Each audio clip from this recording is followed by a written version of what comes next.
제목은 하나님의 보호는 흔들리지 않는다. 이 제목으로 은혜를 함께 나누고 싶습니다. 요한계시록은 전에도 말씀드렸던 것처럼 크게 네 가지 환상으로 나오고 있죠. 반모섬에서 이 사도 요한이 이제 환상을 경험하는데 이 요한의 환상을 뼈대로 열거한 것이 요한계시록이라는 사실입니다. 제일 먼저 나오는 이 환상이 뭐였죠? 소아시아 7교회에 대한 환상. 2장부터 3장까지 이제 우리가 보았던, 이전에 살펴보았던 환상이 바로 이제 첫 번째 환상이었고, 지금 우리가 살펴보는 게 바로 두 번째 환상입니다. 4장부터 16장 21절까지 기록된 것인데, 요한이 이 타락한 세상을 심판하시는 하나님의 심판을 상징하는 7인, 7나팔, 그리고 7대적, 이 환상, 이 하나님의 심판을 환상 가운데 보여주고 있습니다. 그런데 이 두 번째 환상의 구조를 가만히 보면 저번에 우리가 나누었던 말씀이죠. 4장, 5장 사도 요한이 이리로 올라오라고 말씀하시는 하나님의 음성 가운데 천상의 예배를 경험을 하게 되죠. 천상의 예배에서 하나님을 찬양하는 모습이 드러나고 드디어 본격적으로 하나님의 심판이 나타나는 이 장이 바로 이 요한계시록 6장인데 우리가 유심하게 살펴볼 것이 있어요. 제가 읽은 본문은 이 본문이 7장입니다. 그러니까 6장과 8장 이것이 하나님의 심판이 쭉 연도가 되고 있는 그런 내용들이거든요. 그런데 7장은 마치 막간 장면 같이 중간에 의도된 삽입된 그런 장면이라는 사실이에요.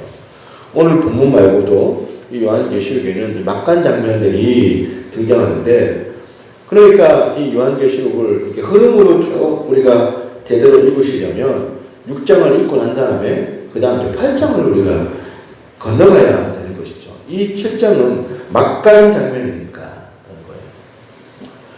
그러면 왜 하필 이 요한계시록이 이 심판의 내용을 열거를 하는데 쭉 해서 6장, 7장, 8장 이렇게 흘러가는데 6장의 맨 마지막 9절, 17절에 이런 질문을 던집니다. 질문을 던지는 이유가 뭐냐면 7장의 막간 장면을 끼워넣었던 이유가 바로 여기 나온 거예요. 요한계시록 6장 17절에 보니까 그들의 진노에 큰 날이 이르렀으니 누가 능히 서리요 하더라. 그러니까 하나님의 심판이 오는데 누가 이 무서운 하나님의 심판을 견디겠느냐. 이렇게 17절에 6장 17절에 마지막 질문을 던지고 7장에서 이 질문에 관한 이 대답을 지금 하고 있는 겁니다. 우리가 보고 있는 7장의 위치가 바로 이거예요. 자, 그리고 그렇다면 어떤 대답을 지금 하고 계시느냐 보니까 7장 2절 3절입니다. 또 봄에 다른 천사가 살아계신 하나님의 인을 가지고 해 도는 데부터 올라와서 땅과 바다를 해롭게 할 권세를 받은 네 천사를 향하여 큰 소리로 외쳐 이르되 우리가 우리 하나님의 종들의 이마에 인치기까지. 여기서 나오는 이는 뭘 말하는 걸까요? 여기서 말하는 이는 하나님의 소유를 뜻하는 것 아니겠습니까? 그 다음에 14만 4천이라는 숫자가 등장하는데 이 14만 4천에 관한 의미는 우리 다음 주에 한번 살펴보고 오늘은 인침에 관한 이 말씀을 좀 나누기를 원합니다. 이 인침에 관한 말씀이 구약에 보면 또 우리가 대조해 볼 수 있는 구절이 있어요. 에스겔서 9장을 배경으로 하고 있습니다. 에스겔서 9장 4절에서 6절에 보니까 여호와께서 이르시되 너는 예루살렘 성읍 중에 순행하여 그 성읍 가운데에서 행하는 모든 가증한 일을 말미암아 탄식하며 오는 자의 이마에 표를 그리라 하시고 그들에 대하여 내게 이르시되 너희는 그를 따라 성읍 중에 다니며 불쌍히 여기지 말며 공유를 베푸지 말며 쳐서 늙은 자와 젊은 자와 처녀와 어린이와 여자를 다 죽이되 이마에 표 있는 자에게는 가까이 하지 말라. 지금 이 구약의 에스겔 9장 말씀의 배경이 뭐냐면 지금 하나님의 심판을 얘기하는 거예요. 이것도. 이스라엘 백성들이 너무 지금 하나님 앞에 배교하고 타락하니까 하나님께서 이 타락한 이스라엘 백성들을 심판하시기 위해서 이 옆에 있는 강대국 이 바벨론을 사용하셔서 내가 이 백성들을 심판하시겠다, 징계하시겠다 말씀을 주는 거예요. 말씀을 주면서 어떻게 해요? 지금 이마에 표를 받는 자들은 어떻게 한다고요? 보호해 주시겠다. 지금 요한계시록에 이 말씀을 사용을 하는 거예요. 이 요한계시록 이 말씀 사용해서 장차 도래할 이 심판이 올 때에 하나님께서는 하나님의 백성들을 향하여서는 표를 그리겠다는 거죠. 이 표를 가진 자를 보호해 주시겠다.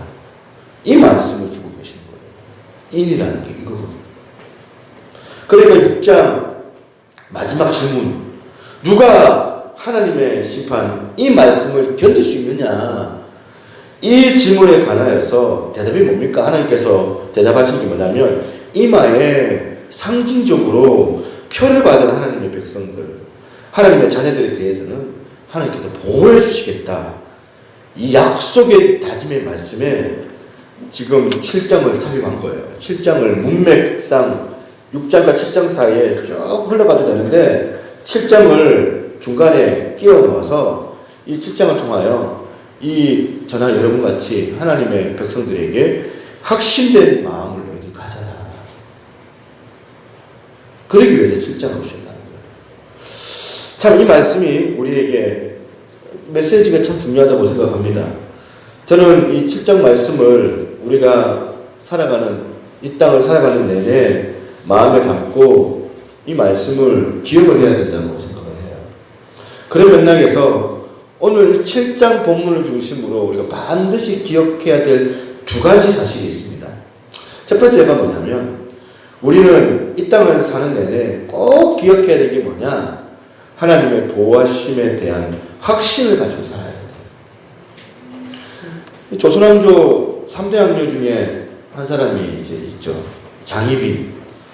장희빈을 다 들어보셨을 거예요. 드라마도 보시고 드라마 다 좋아하시니까 장옥정 또 그 사랑 안에 살다 그것도 있고 또 보면 대하드라마 장희빈도 있고 또 조선왕조 500년 해가지고 또 보면 장희빈에 대해서 다 기억하실 거예요. 이 장희빈이 원래는 천민 출신인데 이 장옥정으로 이름이 그래요. 근데 이 궁궐에 아주 낮은 신분으로 무수리로 이렇게 들어갔는데 어떻게 하다가 이제 왕의 눈에 들어가지고 희빈이 됩니다. 나는 새도 떨어뜨린다고 하는 권력자들. 이 장희빈을 못 봐줘가지고 죽이려고 막 혈안이 되고 있는데 근데 이 권력자들이 아무리 장희빈을 죽이려고 해도 이 장희빈의 털끝 하나 건들지를 못하는 거예요. 왜 그러느냐? 그 뒤 배후에 누가 있어요? 임금님이 계시니까. 숙종 임금이 있으니까 이 숙종 임금이 장희빈을 막 보면 너무나도 사랑하고 붙잡으니까 그 옆에 뭐 권세자들이라 할지라도 아무도 못 건드리는 거예요. 그러면서 이제 우리가 이제 이 말을 들으면서 장옥정은 이마에 뭘 받았어요? 이마에 표를 받은 거잖아요. 이마에 누구의 표를 받았어요? 숙종 임금에게 이마에 표를 받은 거거든요. 그러니까 아무리 천민 출신이고 아무리 권력자가 여와서도 건들지를 못하는 거예요. 그 아무도 이 장희빈을. 나중에는 희빈의 자리까지 갔다가 또 중전 마마까지 올라가잖아요. 나중에 몰락하지만 여기서 우리가 알 수 있는 게 뭐냐면 왕의 총애를 받는다는 것이 깊이 인식을 해야 되는데 이전에 이 장희빈이 맨 처음에는 왕의 총애를 받는다는 것을 깊이 인식 못할 때는 괴로워하고 죽음의 골짜기를 다니고 궁전에서 막 쫓겨나기도 하고 그렇게 했는데 어느 순간 태도가 딱 바뀌어요. 장옥정이 자기가 야 내가 지금 왕의 총애를 내가 받는다는 확신을 가지자마자 왕의 총애를 받는다는 사실을 확인하자마자 태도가 달라져요. 자신감이 넘쳐요. 너무 자신감이 넘치니까 나중에는 막 왕의 어머니인 이 데비마마에게도 막 대들고 결국에는 나중에 상족이 면하는 그런 일들을 이 막 눈 하나 깜짝 안 하고 서슴지 않고 일을 행하잖아요. 왜 그랬을까요? 이마에 표를 받았다. 왕이 이 장희빈을 비호를 해주니까 이게 막 기세등등한 거예요. 왕이 보호해준다는 것이 얼마나 중요한지, 우리가 이것을 인식하고 사는 게 얼마나 중요한지 그걸 보여주는 이야기죠. 시편 3편의 이 말씀을 제가 한번 인용을 좀 해보고 싶은데, 하나님의 보호하심을 받은 자의 확증하는 그 삶, 그 사람의 태도가 얼마나 중요한지를 보여주는 구절이에요. 시편 3편의 배경이 파란 글자로 푸른 글씨로 이렇게 표현을 하더라고요. 다윗이 그의 아들 압살롬을 피할 때의 지은 시. 시편 3편의 배경이에요. 성경을 조금만 알아도 우리가 잘 아는 거잖아요. 이거는 다윗에게 있어서는 여러 많은 위기가 있었지만 이 위기는 정말 수치심이 있는 그런 절체절명의 그런 상황이에요. 압살롬이 누굽니까? 자기 아들이에요. 자기 피부치. 자기 아들인데 자기 아들한테 아버지로서 생명의 위협을 당하고 있는 거예요. 이 압살롬이 아버지의 왕권을 탐해가지고 쿠데타를 일으키거든요. 얼마나 못된 지혜가 번뜩이는지 아버지를 밀어내려고 백성들의 마음을 얻으려고 4년 동안 준비합니다. 이 압살롬이 아주 치밀하게 그렇게 잘 준비를 해가지고 아버지의 목에 칼을 들이대는 이 쿠데타를 일으키는데, 이 쿠데타를 일으키는 그 과정들을 가만히 보면 아주 치밀한 준비 가운데서 행한 겁니다. 다윗이 여기서 마음이 무너진 게 뭐냐면, 그 전에 그렇게 믿었던 신하들이었는데, 그렇게 신뢰했던 신하들이었는데 한순간에 등을 돌립니다. 그래서 다윗이 혼자 막 고독하게 외톨이가 돼가지고 그냥 목숨 하나 부지하려고 비참하게 이제 궁궐을 떠나가지고 도망을 치는데, 그 과정에서 쓴 시가 이제 시편 3편이거든요. 그 배경 1절만 봐도 그 심정이 느껴지는데 한번 제가 읽어봅니다. 여호와여 나의 대적이 어찌 그리 많은지요, 일어나 나를 치는 자가 많으니이다. 이 현실이 기가 막힌 현실이거든요. 시편 3편 2절을 가서 보니까요, 많은 사람이 나를 대적하여 말하기를 그는 하나님께 구원을 받지 못한다 하나이다. 지금 여기서 다윗이 느끼고 있는 감정을 한번 보세요. 느끼고 있는 감정은 뭐냐면 절망감이에요. 내적 감정이에요. 그런데 여러분, 사람이요, 이런 절망감이 찾아오면 외적으로는 수치심도 함께 찾아와요.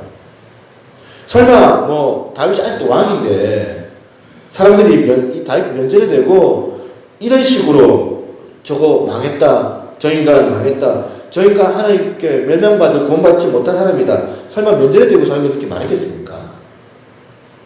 그런데도 느끼는 거예요. 2절 감정이 왜 있을까요? 사람이라는 게 그래요. 절망감이 찾아오면 온통 주변 사람들이 나를 비웃는 것 같이 느껴지거든요. 저도 청년 때 그런 적이 있는 것 같아요. 힘들 때, 무너질 때. 나중에 알고 보니까 피해의식.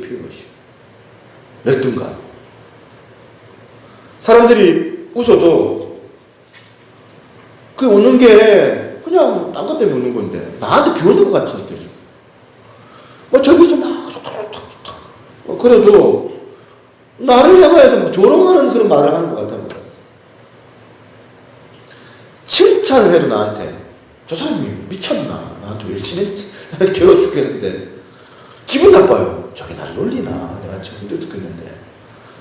그런 생각이 드는데 자신감을 잃으면 온통 사람들이 하는 그 말들이 싫고 자기를 비웃는 것 같이 느껴지게 돼요. 그렇게 지금 시편 1절 2절이 이렇게 비참하게 시작을 하는데, 이 시편 3편의 특징이 하나 있는데 마치 그래요. 마치 그 분위기가 시커먼 밤으로 시작했다가 잠잠 하면서 이 새벽의 기운 가운데서 여명이 막 동트면서 나중에 환하게 밝아지는 그런 분위기예요. 시편 3편이. 저도 새벽기도 하니까 새벽에 일어나잖아요. 새벽에 일어날 때는 오죽하면 점점 이렇게 여명이 밝아지면서 어느 순간에 동이 터져 확 오면 세상이 밝아지는 걸 보거든요. 이게 시편 3편의 분위기예요. 1절, 2절이 어두운 캄캄한 밤이에요. 그렇게 어두운 절망으로 시작되는 것이 시편 3편인데 6절을 우리 다 같이 한번 읽어볼까요? 6절 시작. 천만인이 나를 애워싸 진친다 해도 나는 두려워하지 아니하리이다. 야, 이게 초반 1절, 2절의 이 분위기하고는 완전히 다른 분위기, 달라진 거 아닙니까? 그 가정에 무슨 일이 분명히 있었길래 이 천만인이 나를 애워싸 진친다 할지라도 나는 두려워하지 않는다. 절망하지 않는다. 그 절망의 감정에서 시작한 게 이 시편 3편인데 나중에는 확신하는 거예요. 나는 무너지지 않는다. 이 자신감으로 6절에 필익이 되는 거예요. 그런데 이 6절에 대전환이 일어난 것이 뭐냐? 바로 그 사이에 있는 3절, 4절 때문이에요. 3절, 4절에 보니까 여호와여 주는 나의 방패시요 나의 영광이시요 나의 머리를 드시는 자이시니이다. 내가 나의 목소리로 여호와께 부르짖으니 그의 성산에서 응답하시도다. 자, 여러분, 다윗이 잘한 게 딱 하나 이거예요. 뭐냐? 1절, 2절의 이 현실이 가장이 아니에요. 그건 절망이에요. 절망 그 자체예요. 대적이 자기를 애워싸고 있어요. 이거 뭐 부인할 수 없는 현실인데, 그런데 다윗이 잘한 게 뭐냐?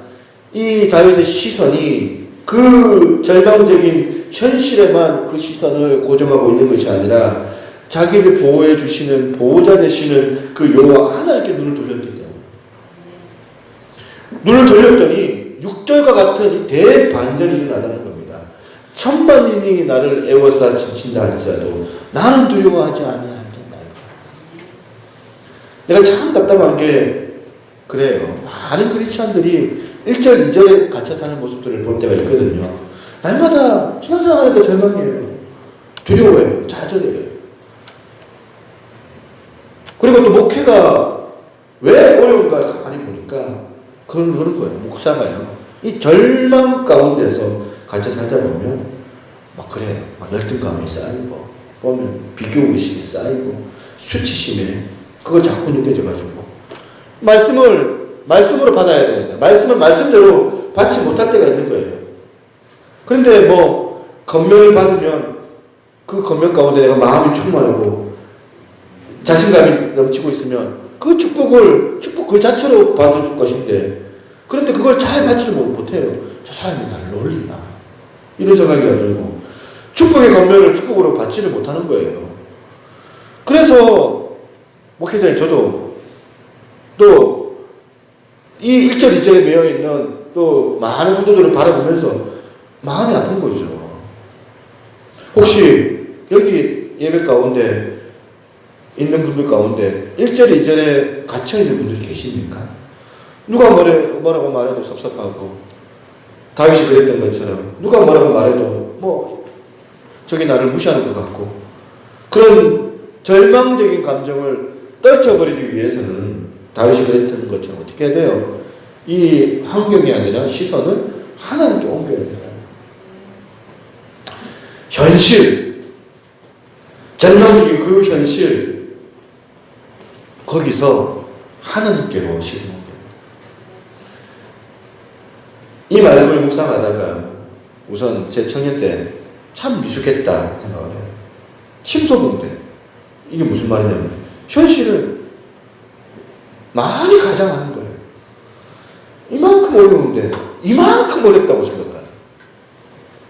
가장이라고 생각을 하고, 어떨 때는 막 별것도 아닐 것 같고 자살 충동을 느끼고, 지금이야 와서 그렇지, 그때는 막 보면 자그마한 일에 막 주변 사람들 가운데 막 섭섭하게 느끼고 가족들한테 섭섭하고 그랬어요.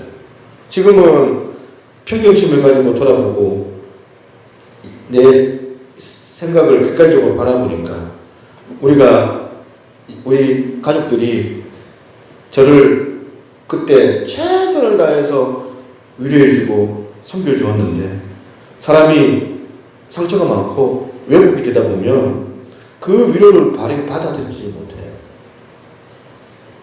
저는 이 청년 때 이 모습을 부끄럽게 생각해요. 여러분 가운데 자꾸 피해 의식이 많고 또 누가 뭐라고 얘기를 하면 그것을 왜곡되게 그것을 받아들이고 그런 마음에 부담이 있다면 저는 여러분들에게 건면하고 싶어요. 여러분 하나님 무시하셔야 돼요. 오늘 예배 중에 성령님께서 오셔서 1절 2절에 갇혀있는 여러분들에게 사다리를 내려주셔가지고 이 성령의 사다리를 타고 3절로 옮겨가는 그 은혜가 있기를 소망합니다. 그래서 하나님을 바라보는데 나를 보호해 주시는 보호자 되시는 하나님의 은혜가 보여지는 거예요. 그 보호가 내 눈에 들어올 때에 6절과도 같은 담대한 다윗의 선포가 우리 가운데도 나온다는 사실이에요. 기왕 이 세상 사는데 맨날 쭈구리처럼 웅크리지 말고 맨날 중 들고 누가 웃기만 해도 저 사람 나를 놓고 지금 비우고 있는다. 누가 말만 해도 저거 나를 무시하는 거 아니야? 생각하지 말고 그런 삶이 아니라 어깨 펴고 당당하게 그렇게 천만인이 나를 둘러싸 진친다 할지라도 나는 그런 걸 개의치 않는다. 하나님께서 나를 보호해주신다. 이런 담대한 이것이 믿음의 진수인 줄로 믿습니다. 옛날 어르신들 신앙을 보면 그런 면에서 저나 여러분들은 이거 배워야 된다 생각을 해요. 우리 어른들 여기 우리 또 나이 드신 분들도 계시지만 6.25 이후에 얼마나 힘든 시절 보냈습니까? 보릿고개 다 기억나시잖아요. 보릿고개. 그때 우리 어른들이 즐겨 불렀던 찬양이 하나 있어요. 주 안에 있는 나에게 딴 근심이 있으랴. 참 가사가 웃기는 가사 아닙니까? 주 안에 있는 나에게 딴 근심이 있으랴는 무슨 있으랴예요. 근심 덩어리지. 그 상황에서 온통 이 보릿고개 가운데 먹고 사는 것에 막 보면 지쳐있는 그 근심 속에 뒹굴는 인생들이 옛날 어르신들 인생들 아닙니까? 그런데 왜 이런 담대한 찬양을 부를 수 있느냐 보니까 2절 가사에 힌트가 나와요. 그 두려움이 변하여 내 기도 되었고 무슨 뜻인지 아시죠? 그 두려움이 오늘 시편 3편 1절 2절에 이 상황 아닙니까? 그런데 어른들이 그 두려움의 웅덩이에 갇혀만 있는 것이 아니라 성령의 사다리를 타고 보호자 되시는 하나님 앞에 나와서 그 하나님 앞에 기도하는 일로 그 도구로 사용을 해봤더니 그 결과를 한번 보세요. 전날의 한숨 변하여 내 노래 되었네. 왜 노래가 되었습니까? 위기가 있는 이 문제를 해결해서 그 문제 해결 때문에 노래가 된 것도 있겠지만 그 절망의 상황에서 보호자 되시는 하나님을 바라보고 그분께 나아가서 내가 하나님 앞에 기도하며 탄원할 때에 내 보호자 되시는 그 하나님께서 살아계셔서 내 어려운 문제를 해결해 주시는 그 은혜를 경험하니까 하나님 때문에 기쁨의 노래가 나오는 거예요. 보호자 되신 하나님 때문에. 그런데 지금은요, 우리가 시대가 너무 좋아져가지고 너무나도 좋은 환경인데 너무 이 부분이 훨씬 약한 거예요. 영적으로. 맨날 그 두려움이 변화해서 더 큰 두려움이 되고 맨날 한숨이 변화해서 더 큰 한숨이 나오고 그게 우리들 인생 아닙니까? 하나님 앞에서 이 역사의 줄기를 쭉 하나님께서 이렇게 나가시면서 이 요한계시록 6장부터 8장까지 가운데서 건너가시면서 왜 7장의 이 말씀을 사별표에 넣으셨느냐? 누가 이 하나님의 심판에서 견딜 수 있을까? 하나님의 택한 받은 하나님의 자녀들, 내가 너희들을 안전하게 보여준다. 이 확신의 말씀을 주신다면 오늘 우리가 저와 여러분들이 예배 가운데 은혜 경험하는 거예요. 성령의 음성을 경험하는 거예요. 그 음성이 우리 가운데 들려져서 주님의 그 부어하시는 은혜로 말미암아 위로받고 힘을 낼 수 있는 은혜가 있기를 소망합니다. 이게 첫 번째 우리가 기억해야 될 메시지예요. 보호자 되시는 하나님. 그런가 하면 두 번째 교훈이 뭐냐? 진정한 승리란 참 사랑을 베풀 수 있는 능력이라는 것을 확신하는 것. 이것을 자각하는 것. 이게 우리가 필요하다. 요한계시록 7장 9절을 보니까 이 일 후에 내가 보니 각 나라와 족속과 백성과 방언에서 아무도 능히 설 수 없는 큰 무리가 나와 흰옷을 입고 손에 종려가지를 들고 보좌 앞에 어린 양 앞에 서서, 여기 보니까 앞에는 인침받은 것을 설명하는 하나님의 백성들을 얘기했는데, 여기서 하나님의 백성들이 어떤 사람들이냐, 흰옷 입은 자로 표현하고 있습니다. 13절에 이런 질문을 합니다. 13절에 장로 중 하나가 응답하여 나에게 이르되 이 흰옷 입은 자들이 누구며 또 어디서 왔느냐. 그랬더니 14절에 대답을 이렇게 해요. 내가 말하기를 내 주여 당신이 아시나이다 하니 그가 나에게 이르시되 이는 큰 환란에서 나오는 자들인데, 그 다음에 보십시오. 어린 양의 피에 그 옷을 씻어 희게 하였느니라. 여기서 지금 흰옷이라는 단어 참 중요한, 이 요한계시록이 아주 중요한 단어거든요. 이 중요한 컨셉이거든요. 그런데 이런저런 자료를 제가 살펴보니까 많은 사람들이 이렇게 해석하는 경우들이 많아요. 제가 찾아본 책 가운데 이피잔 교수님이 적어놓은 책도 이렇게 설명을 해요. 어린 양의 피에 전쟁에서 승리한 모습.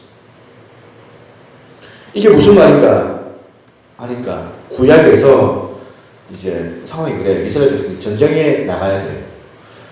전쟁에 나갔다가 들어오면 승리의 예배를 하나님 앞에 드려야 되는데, 감격과 감사의 예배를 드려야 되는데, 그 전쟁터에 나갔다가 피를 묻혔잖아요. 피를 묻혔기 때문에 모욕을 해야 돼요. 구약의 정결의식 속에 예배를 드리기 전에 먼저 전쟁에서 흘린 피를 다 씻어야 되거든요. 그런데 이 전쟁에서 나온 이 피를 다 씻고 나서 피로써 하나님 앞에 드리는 게 바로 이 구약의 정결의식이었습니다. 이 모티브예요. 이 모티브를 가지고 지금 이제 요한계시록을 지금 설명을 해주시는데, 흰옷을 입은 자들이 누구냐를 지금 설명을 해요. 지금 흰옷이 뭐냐면 아까 말했던 것처럼 승리예요. 승리를 전제로 한 표현을 말하는 거예요. 그런데 구약과 이 요한계시록이 달라요. 구약에서는 물로 씻어야 되는데 오늘 본문에서는 어떻게 씻습니까?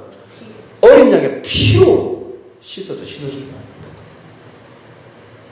오늘 예수 그리스도의 그 보혈이 저와 여러분들에게 승리의 길을 걷게 해주신 데는 유일한 방편이다. 예수 그리스도의 보혈이 우리를 승리의 길로 이끌어 주신다.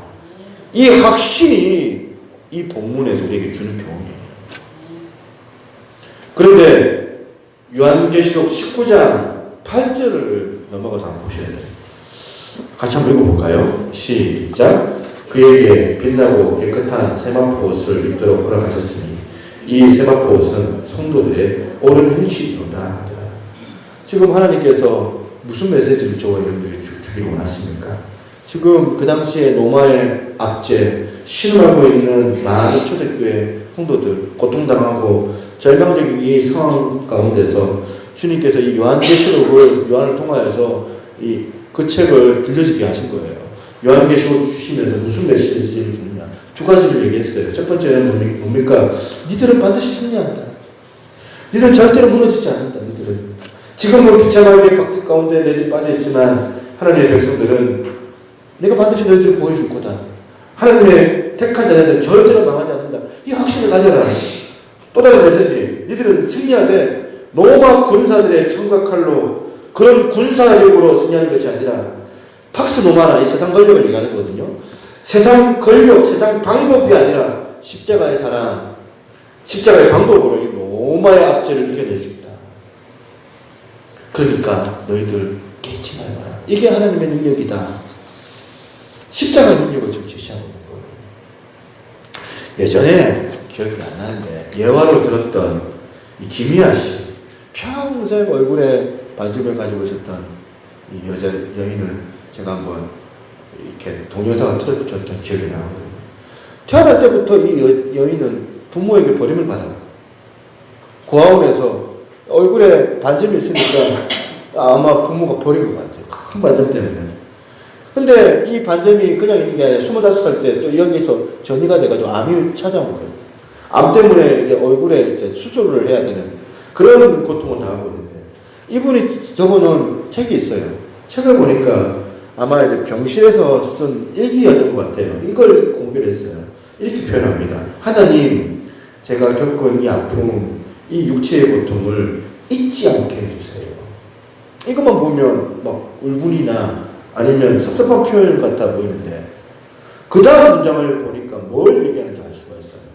제가 다시 한번 읽어보면 들어보세요. 하나님, 제가 겪고 있는 이 아픔, 이 육체의 고통을 잊지 않게 해주세요. 그래서 아픈 사람을 만나면 이 기억을 가지고 진심으로 위로할 수 있도록 해주세요. 그 25살 애띤 여자 젊은 여인이 지금 여자로서는 치명적이잖아요. 얼굴에 이런 반점을 가지고 지금 암이 와 찾아와서 어려운 수술을 앞두고 있는데, 이 아픔을 잊지 않게 해달라고 하는, 이 아픈 마음. 왜? 열등감 때문에? 아니. 이 아픔 때문에 보고 가려고? 아니. 이 아픈 마음이 자기 삶 가운데서 도구가 되어져서 우리 주변에 연약한 사람들을 돕고 섬기는 일에 재료가 될 수 있게 해달라. 그게 기도입니다. 이게 크리스찬들이 가지고 있는 실력이라서요.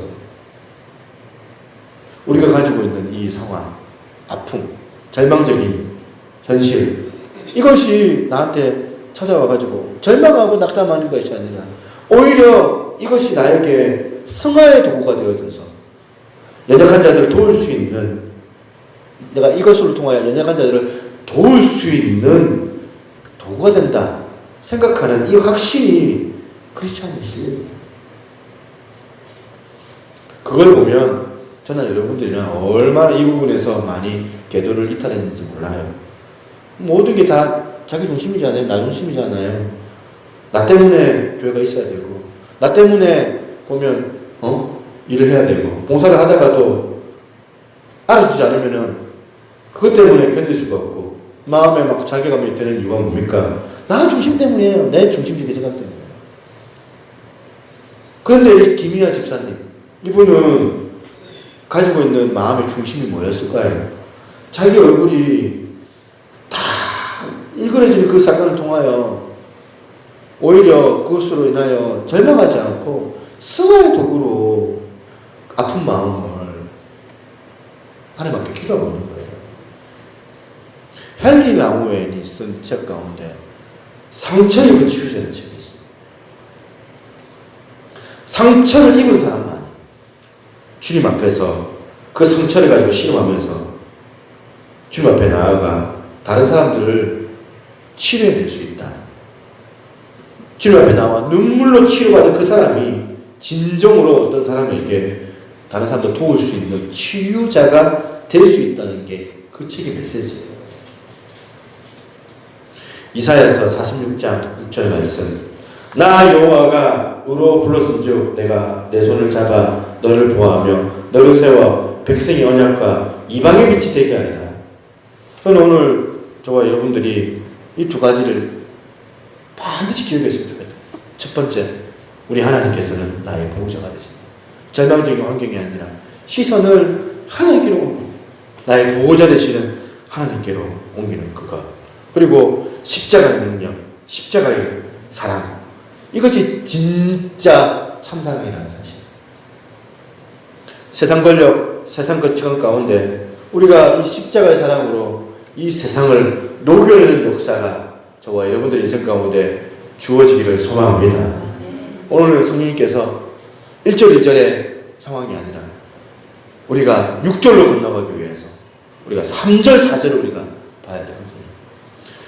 그래서 이 세상을 섬기고 그리스도의 사랑을 나눈 일에 옳은 현실과 섬김이 저와 여러분들 가운데 일어나기를 주님의 이름으로 간절히 바랍니다.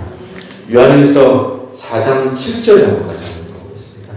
시작. 사랑하는 자들아 우리가 서로 사랑하자. 사랑은 하나님께 속한 것이니 사랑하는 자마다 하나님으로부터 나서 하나님을 알고 사랑하지 아니하는 자는 하나님을 알지 못하나니 이는 하나님은 사랑이십니다. 아멘. 참 사랑을 베풀 수 있는 게 능력이에요. 이게 능력인데 우리 안에 넘칠 수 있는 일들이 주어지길 주님의 이름으로 축원합니다.